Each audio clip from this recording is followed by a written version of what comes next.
Salut les décolonisés, j'espère que vous allez bien. Je suis de retour sur YouTube après plus de 3 mois. Donc avant de commencer, je tenais à vous remercier du fond du cœur pour tous les commentaires, les likes et les abonnements. Tout ce soutien me va droit au cœur, ça me motive énormément à continuer à filmer des vidéos, à trouver des nouveaux sujets à partager avec vous. Donc toutes les personnes qui partagent mon contenu, qui s'abonnent, qui commentent, qui m'envoient des messages pour me remercier, pour me dire qu'ils aiment mon contenu, franchement tout ça, ça me motive. Et s'il y a des sujets que tu souhaites que je traite sur ma chaîne, ça sera avec grand plaisir. Donc n'hésite surtout pas à me les communiquer dans les commentaires sur YouTube, mais aussi sur ma page Instagram à décoloniser vos cheveux officiels. Aujourd'hui, je vais parler d'un sujet qui nous concerne toutes.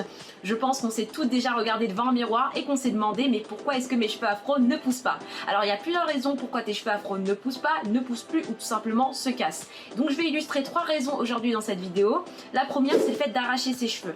Que ce soit avec le peigne, que ce soit avec une brosse ou avec des perruques qui nécessitent de la colle, la manière dont tu vas utiliser ces outils ou ces accessoires va déterminer en fait est-ce que tes cheveux vont se casser ou est-ce que à contrario ça va contribuer au bon entretien de tes cheveux. Donc en ce qui concerne le peigne, c'est important de comprendre pourquoi il faut bien savoir peigner ses cheveux afro pour éviter toute frustration et pour réconcilier la relation que tu as avec tes cheveux afro.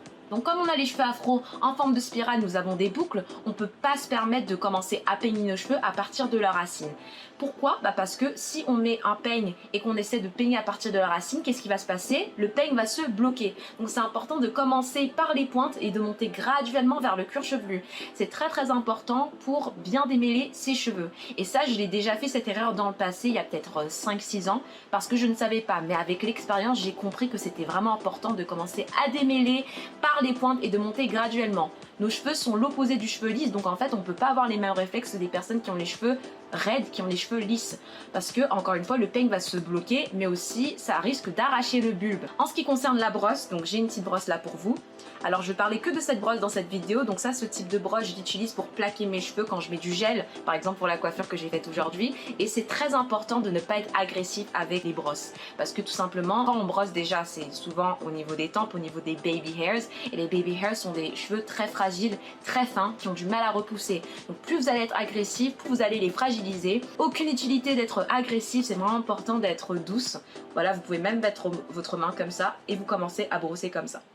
Mais il y a aussi tout ce qui concerne les perruques à colle. Si vous me suivez depuis un moment, vous connaissez mon avis sur les perruques qui nécessitent de la colle. Et si c'est ta première fois, hi, bienvenue sur ma chaîne, happy you're here, je suis contente que tu me regardes aujourd'hui. Donc en ce qui concerne les perruques à colle, moi je suis absolument contre, je suis vraiment pas pour, je déconseille à 100%, je déconseille totalement, tout simplement parce que c'est de la colle. Le problème que j'ai avec la colle, c'est que déjà premièrement, on ne sait pas les composants, on ne les connaît pas, la composition peut être floue et on ne connaît pas les effets sur la santé à long terme. Le deuxième problème que j'ai avec la colle, c'est que c'est de la colle tout simplement, et je pense que la colle c'est incompatible avec les cheveux tout simplement parce que ça colle.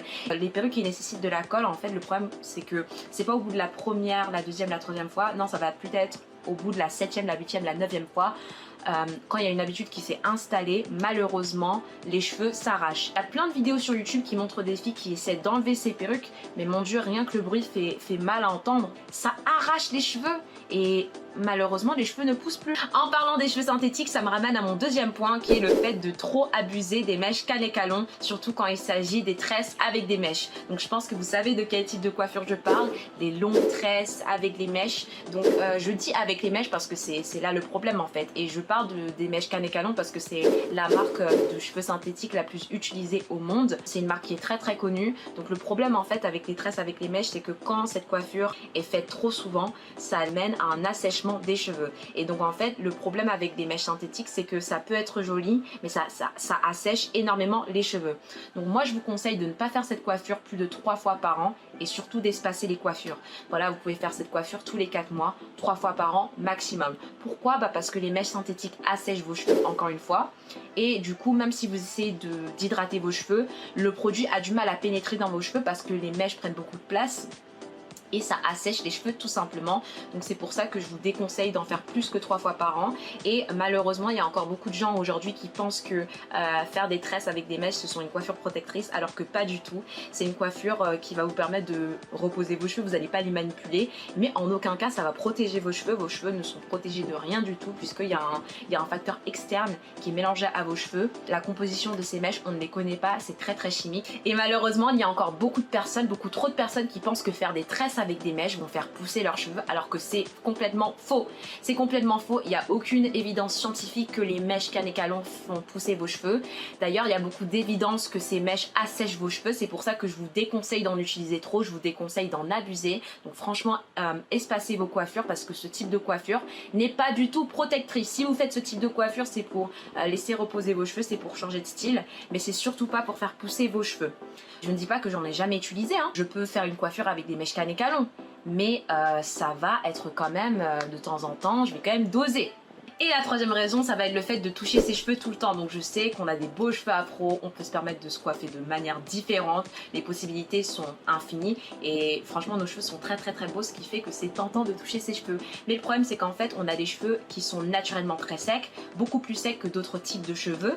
On a des cheveux qui sont beaucoup moins composés en matière d'eau, on a beaucoup moins d'eau dans nos cheveux. Donc c'est important en fait de prendre ça en compte parce que comme je vous le disais, on a des cheveux très secs, ce qui veut dire qu'on a tout le temps besoin d'hydrater ses cheveux en permanence. On a besoin de faire beaucoup plus de soins, d'avoir des produits qui hydratent plus nos cheveux en profondeur. Donc c'est pour ça que toucher ses cheveux ne va pas être du tout bénéfique pour vous parce que ça va enlever l'hydratation. Donc le fait que voilà vous enlevez l'hydratation, bah du coup vos cheveux vont être un peu plus secs, ce qui va faire que ça va mener à un peu plus de casse facilement. Donc moi je vous conseille des coiffures qui vont vous durer un jour ou des coiffures protectrices de préférence avec vos cheveux naturels pendant 2-3 jours, voire une semaine, voire 2 semaines, voire 3 semaines si vous le pouvez. Et tout simplement en fait de faire des shampoings entre les coiffures, mais surtout de toucher le moins possible vos cheveux parce que vraiment le fait de toucher ses cheveux, c'est ce qui va faire que vos cheveux vont se casser plus facilement. Donc voici les 3 raisons. Surtout n'hésitez surtout pas à regarder ma dernière vidéo sur une routine capillaire, comment la construire en 4 étapes. Là je vous donne quelques conseils en or franchement qui vont vous aider à débuter votre routine capillaire. Et n'hésitez surtout pas à regarder mes autres vidéos sur ma chaîne YouTube. N'hésitez surtout pas aussi à liker, à commenter, à partager ma vidéo, à vous abonner sur les réseaux sociaux. Et entre temps je vous dis à très bientôt pour plus de contenu décolonisant. Ciao ciao.